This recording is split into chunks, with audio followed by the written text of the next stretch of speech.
Welcome to the OpinioNation podcast, a conversational examination of the topics in our cultural narrative which do not make sense. But anyway, we were talking about justice. Getting weren't back to, crime and justice. Now, this is something that's quite fascinating to me. People are a healthy person. And let's be honest. We all know what there's a ballpark figure for a healthy person. we? Like right? a well-adjusted person who's integrated into society. A healthy person smiles and nods. They don't have to be your friend, but they'll smile and nod, say g'day. They won't steal from you because that's wrong. You know, there's no threat there. There is absolutely no threat. They don't expect that you're trying to screw them over anytime. And they're not going to screw you over. They'll give you keys. They'll return the wallet or whatever it is. Yep. They might take 20 out, but I mean, it's Depends an how economic desperate system. they are. Yeah. But they'll still give you cards back. And so healthy people, and this is the nature of the beast. We are still a group animal, and we are encoded genetically and socially, but mostly genetically, to function as a group. Yeah, the functioning as a group is a universal human need. Yeah. We actually, well-adjusted people feel bad about screwing other people over and will actually not even really consider it. And yet the economic system demands the opposite. Yeah, which is a problem. But still, the average Joe, regardless of what they think about the economic system, fundamentally believes in being good people. I think there's a contradiction, a paradox here, where everybody wants to be part of a community, but the more the news cycle says crime, murder, rape, destruction, death, and doom, the more people don't trust each other to be just like them. Which is ridiculous. Because stats show us quite clearly the most dangerous person in your life is the closest person to you. Well, you sleep next to them usually. Yes. What is it? The number one cause of death or disability to a woman of childbearing years is someone she is or has slept with. Right. That is the number one cause of death. Yep. It's not a terrorist. No. Number one cause of criminal activity with a child is a relative. Sorry, what was that? So the most likely person to molest a child. Oh, right. It's a relative. Someone you know who's who's abduct or murder or whatever. It's a relative.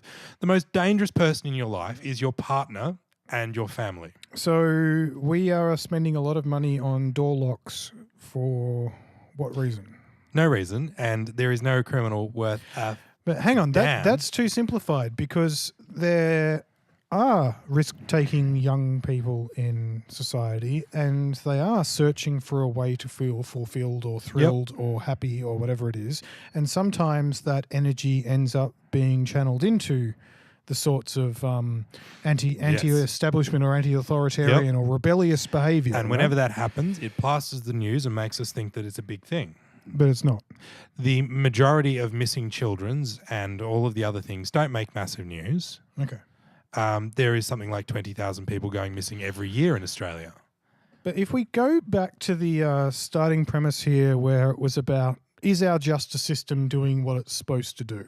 Well, it's not. We've got the most police we've ever had, I think, in Australia, and the crime rate's going up. Oh, that reminds me of something a statement I used for some friends of mine many years ago where I said the right-wing types of governments, instead of looking at the causation of crime, the causation of an impoverished community, they hire more police. Yeah. And the more liberal or left, depending on how you use those terms, would say, well, the reason people are being criminals is because they're poor. Yeah. But the right wing would say the reason they're poor is because they're criminals. Yeah. Do you see? Yeah. The causation is backwards But or we backwards know, and forwards. Yeah. We know it's socioeconomic. We know it's because your parents were poor. Here's the thing, though. There's an argument against that because extremely privileged people with lots and lots of money who feel like they're above the law do all sorts of criminal things. They do. It's just not as visible It's true. because they're not breaking into your house. And youths will be youths as well. they're using, I don't know, economic strategies to screw over a third world country to make them enrich themselves or whatever it is. I suppose the thing that one of the points I wanted to make actually is there are a couple of Scandinavian countries that are actually closing prisons down because they're empty. There's no need for them. Yeah, they've run out of criminals to put in them. And there's a reason for this. They treat them. As in, instead of punishment, punitive punishment, it's about They actually treatment. try to find out what the hell is wrong and fix it. Right.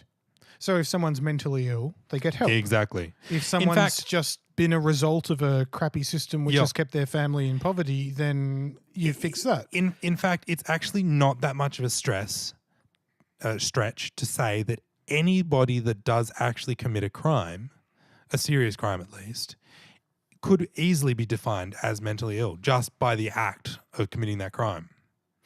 Interesting. Shoplifting? Oh, you said serious crime. Serious crime. I mean, there's some petty kind of Okay. juvenile behaviour that's normal. Yeah, so if we follow the punitive measures where there's this idea that individualism is primary, and that means that the individual has the sovereign choice to commit a crime or not, and they ignore all the causations of why someone would choose or not choose to commit a crime, then there's the big stick instead of the carrot to do good.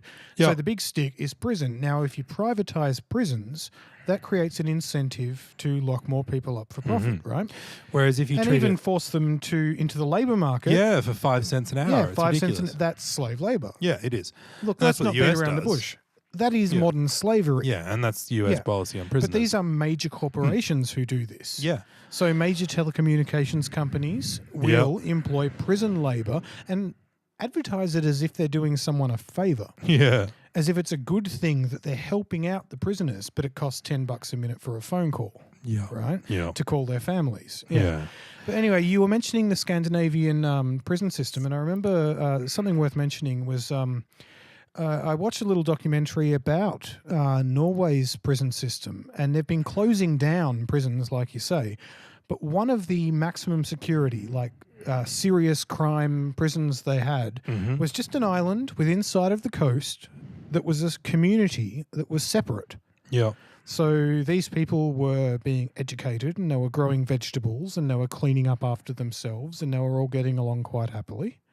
Well, not happily. I mean, they were still essentially incarcerated, but instead of it being a concrete and steel cage, it was a separate little village. Yeah. Do you see what I mean? Yeah. So they seem to be aiming for the idea that, look, if you can't operate in your usual village or your usual city, here's a little model village where you can relearn the skills that you didn't ever learn before. Try to get along again.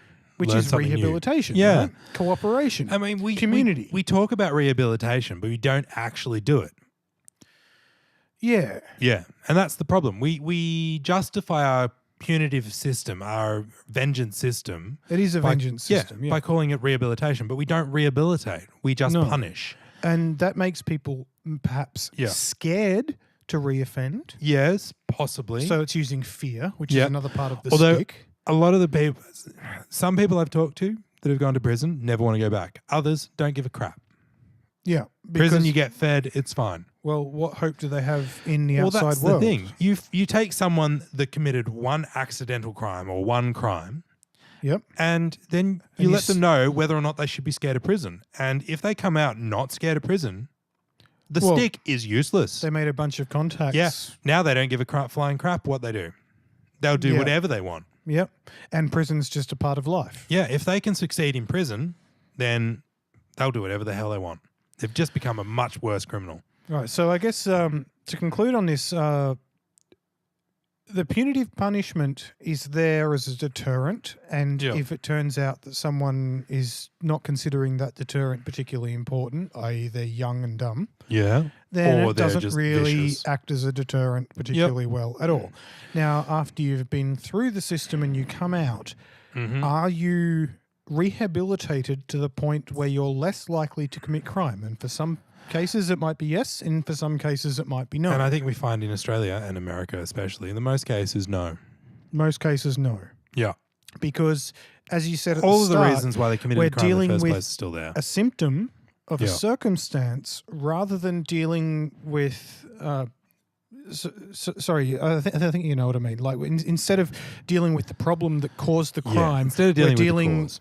with the person who's a result of the circumstances they had no say in whatsoever. Yeah. They've had a crap life. They do something dumb. We beat them with a stick. Yeah, it doesn't really make a lot of sense. No, it does doesn't. Okay. Whereas, Scandinavian countries are actually treating them like actually getting them help and rehabilitating them. I used this example the other day online. It was a couple of months ago. But I said, if I plant my tomato seedling in a sand dune, I know damn well that's going to end up being a pretty crappy plant. Yeah. Right? It's not going to grow. It's not going to fruit very well. It's probably going to wither and die. Yeah, probably If I plant that same seedling in some fertile soil that's well cultivated with some good nutrients and, a stake, if it turns out needed, then it's going to grow and bear fruit. Yep. Why do we not consider people like that? Yeah. Do you know what I mean? And I mean, more and more studies are coming out saying that it really is up to, the first 3 years are what pretty much makes or breaks the person for the rest of their life. Yeah. The other thing I'd like to mention is there are certain crimes that are so heinous that we just can't believe excusing them it's ever. Like rationality switches off and the emotion takes over. Yeah. Pedophilia is just abhorrent. Absolutely. Yep. Yeah. Now, there's a German program. It's Pedophiles Anonymous, basically. Really? Yeah. So it's a help group where pedophiles can go and talk anonymously with each other and get counselling. Now, I listened to a radio program about this. So this is a bunch of people with a mental condition. The person I heard interviewed had never committed a pedophilic act, but he'd come close, and he was horrified by the fact that he had come close to being a pedophile. It was a compulsion that he had that disgusted and horrified him. And I don't know, it was weird. So, if somebody really wants to murder their neighbour and they have a support group and can say, look, I really, really want to murder my neighbour. She's a bitch. She's awful. She's terrible, whatever it is. Or he. And then, or he, whatever it is. Yeah. They can go and talk to other people who have had similar feelings, kind of like AA or something. Yeah, well, like it is. It's basically AA, but for pedophiles. And so they can actually seek help and support instead of being alone and isolated with their... And we always think of pedophiles as these depraved individuals that desire children. The concept of pedophiles being people that are horrified by the fact that they desire children had never occurred to me. Yeah, that is a difficult one to discuss and a difficult one to deal with. Yeah. For sure, because there's such an emotional reaction. Yeah, because it's such a loaded topic. I mean, it's just horrifying. Just in the media recently, the Royal Commission into the Catholic Church in Australia has been revealing fact after fact after fact, and I'm just astounded. The Catholic Church in Australia seems to be a criminal cartel that covers up the crimes of its own members as if the laws of man are not applicable to priests. One of the things I've heard is just makes me furious. Under Catholic doctrine, pedophilia is seen as a moral deficiency, and so they consider it their purview.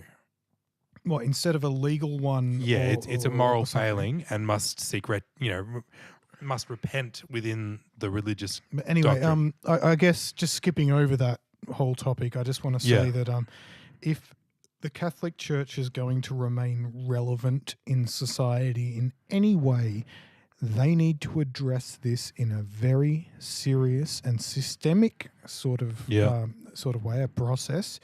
Because at the moment, I don't care if 4 out of 5 Catholic priests are good-hearted, well-meaning people. At the moment, there's something like 1 in 5 who I want to punch in the fucking face. Yeah. Do you know what I mean? And that's an emotional reaction. Yeah. And the thing is, though, it's not just Catholics. We're finding Orthodox Jews as well are having this problem, and a variety of other There's something wrong environments. with repressing human sexuality. Yeah. On a deep, fundamental level, there's something wrong with that. I don't care if it's just God. gone weird.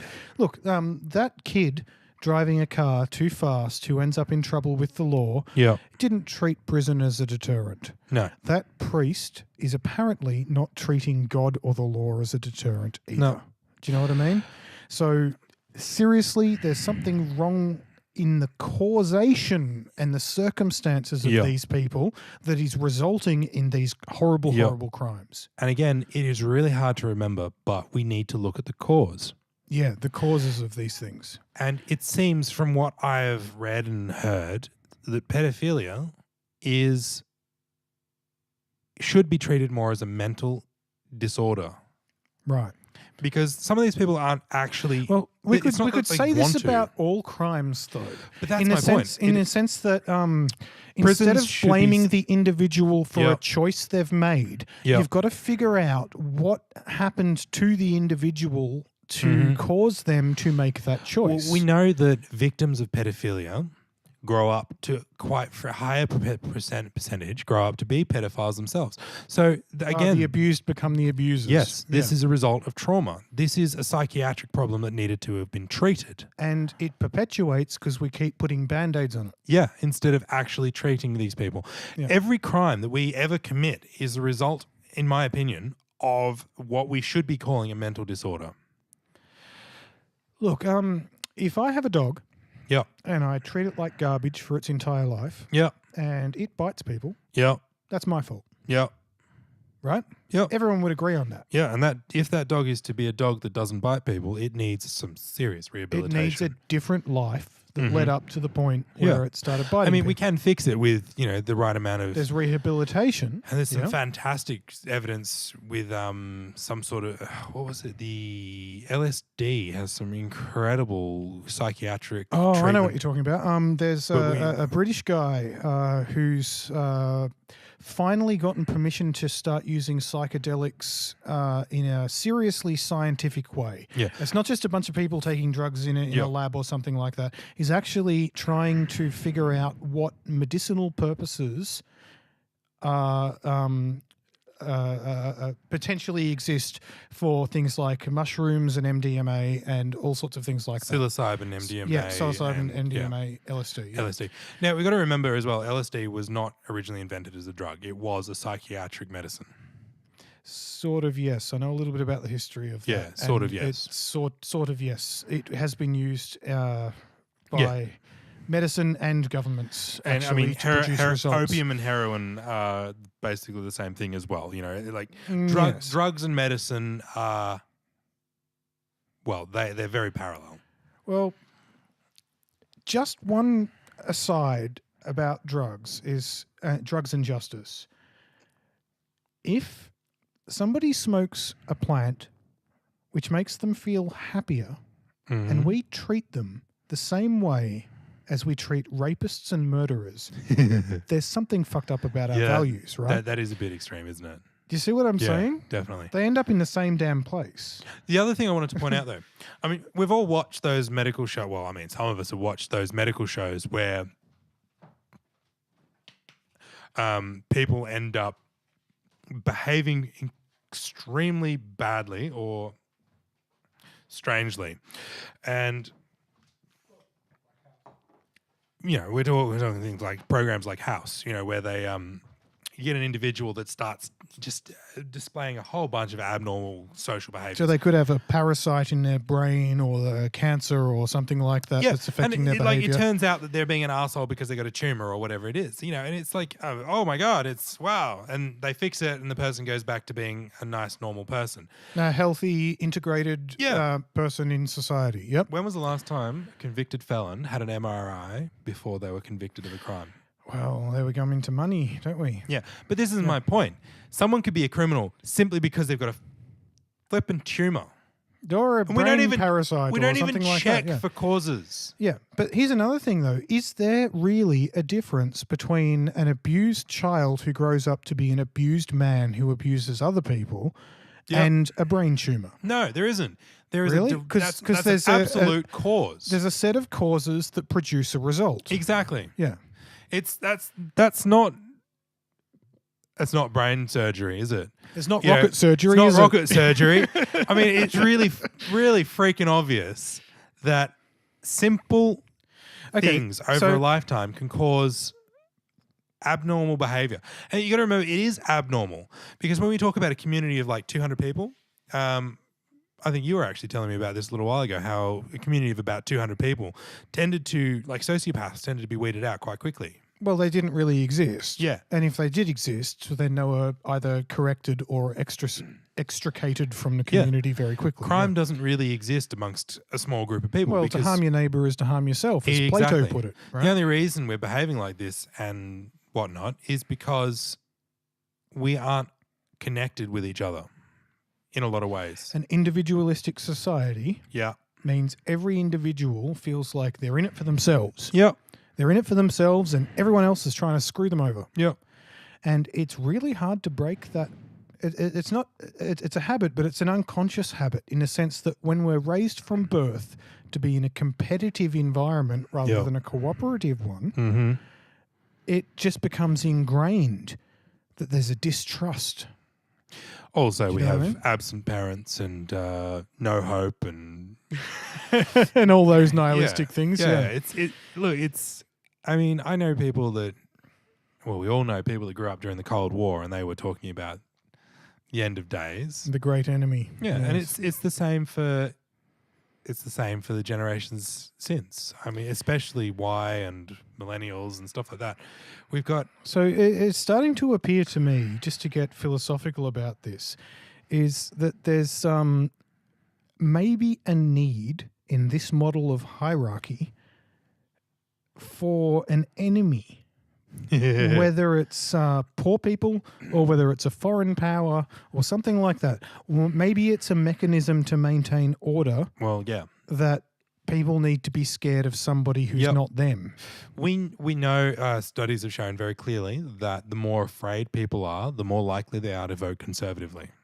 Oh yeah, Yeah. yeah. As soon as there's a war on, people don't want to. Yeah. What was the catchphrase? Swap boats midstream or swap horses midstream or whatever something it like is. that. Yeah. So when you're in a trauma, you just want to keep government Yeah. stable. So But there's a constant state of trauma now. There's a constant state of threat. yeah, conservative governments know that fear is in their best interest.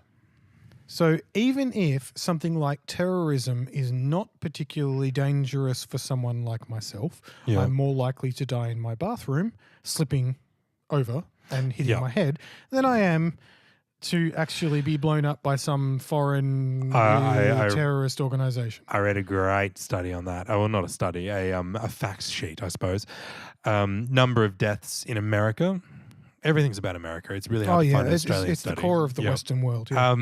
Number of deaths due to Muslim terrorists in last year or whatever it was, Okay. and I think it was 1. Right. Number of deaths due to white terrorists was like 3. White supremacist, Or angry whatever, yeah. people. Yeah. Number of deaths due to falling out of bed was 700 and something. Yeah, buses. Buses We need a war falling on out of buses. bed. You know what I Buses mean? was hundreds of people died because of buses. Yeah. And like one died from terrorism. Yeah, it's ridiculous. It's not a threat. Like in Australia, more people have been shot by the police than by terrorists. Yep. You know, you are actually at more risk of a police officer. I than you know are a I'm more terrorist. likely to die from a lightning strike than a terrorist attack. Yep. Yeah, definitely. And if you drive a car, Oh, God, yeah. yeah. Life in your hands every time. Oh my God. If you're overweight or smoke, you're pretty much gone. I Yep. mean, but if you drive a car, you are in the highest risk category of people anywhere ever. There are probably... You're safer running around on foot in a war zone than you are driving a damn car. I mean, seriously. Yeah, and in the US, again, it's all about the US. It's like... It seems like by cliche, at least, every motherfucker's armed. Oh, yeah. Right? So Yeah. if you look at a bloke the wrong way or you happen to be leaning up against his car and he doesn't like it and he freaking shoots you. Yeah. Oh, You know? yeah, it was It another thing. resembles a civil war zone. That was But another mind you, thing on this that is chart. cliche, not necessarily the facts. But yeah, toddlers killed more people than terrorists. Toddlers killed more owners of guns with Yep. their own guns. Yep. Like the parent of a toddler gets shot by the toddler Yep. than armed burglaries or Yep. something like that. It was Yep. it was crazy. Yep. I can't off the top of my head quote the statistic. It was something like that, though. But I mean, that's the reality of self-defense. I mean, it's the same with knives, guns, So- or whatever it is. You're more likely to be killed by your own knife So or gun. in some ways, there's a circular kind of self-fulfilling prophecy about fear of others Yeah. and then reacting to that fear Yeah. by arming yourself. Yeah. And then when everybody's armed and there's a misunderstanding, people die, which Yeah. reinforces the fear. Yeah. And it all just keeps going round and round and round and round and round until all of a sudden everybody's heavily armed. Yeah. And in Australia, it's a similar thing where even though we don't have the same gun problem, we've got, crimes on the news every day. I have to get better locks on my doors. I have to worry about my kids running around in the park. I'm going to make an analogy here to simplify it. If someone yells at you and you yell at them, you're in an argument. Okay. And it's going to escalate. Or at the footy. Well, if you're yelling at someone who's yelling at you, you're going to keep yelling and it's going to get Right. worse. Yep. If someone yells at you and you talk calmly and stay passive, Well, they start to feel a bit stupid yelling at you, don't they? they'll either calm down or you'll have to defend yourself. But there is actually a chance for calming down. We all know that if you yell back, it's not going to get better. I mean, if we can scientifically prove that medical conditions change personal behavior, tumors and whatnot, and etc. Yep. We can prove that there is a scientific reason why people might be behaving badly. But even So- if you ask them and they claim, I'm acting perfectly rationally. It's only called irrational if you think you're being rational. Ooh. Now we're getting zen. No, but that's the point. Irrational means that you think you're being rational, but you're not. So is irrationality a form of insanity? I mean, Yeah. most insanity is irrational, right? Yeah. But I mean, this is the point. You would just be an asshole if you knew you were wrong and you wanted to yell about it anyway. Yeah, but if you believed you weren't wrong, Then you were being irrational. but that's not necessarily a choice. No. So if you're going to punish someone for a choice, Yeah.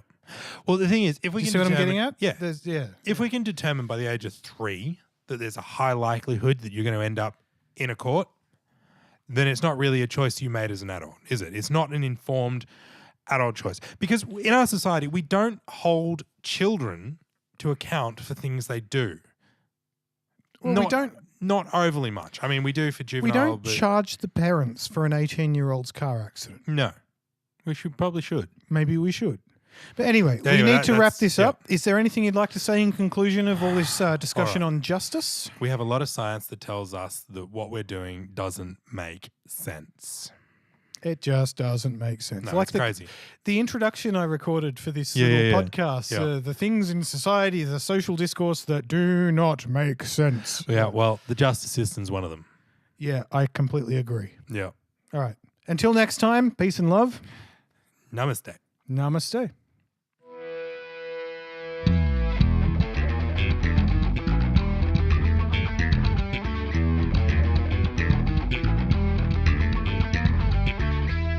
Hey, thanks for listening. We hope our discussion was useful in providing additional perspectives about the topics of today. We hope you join us again next time. Bye-bye. Peace.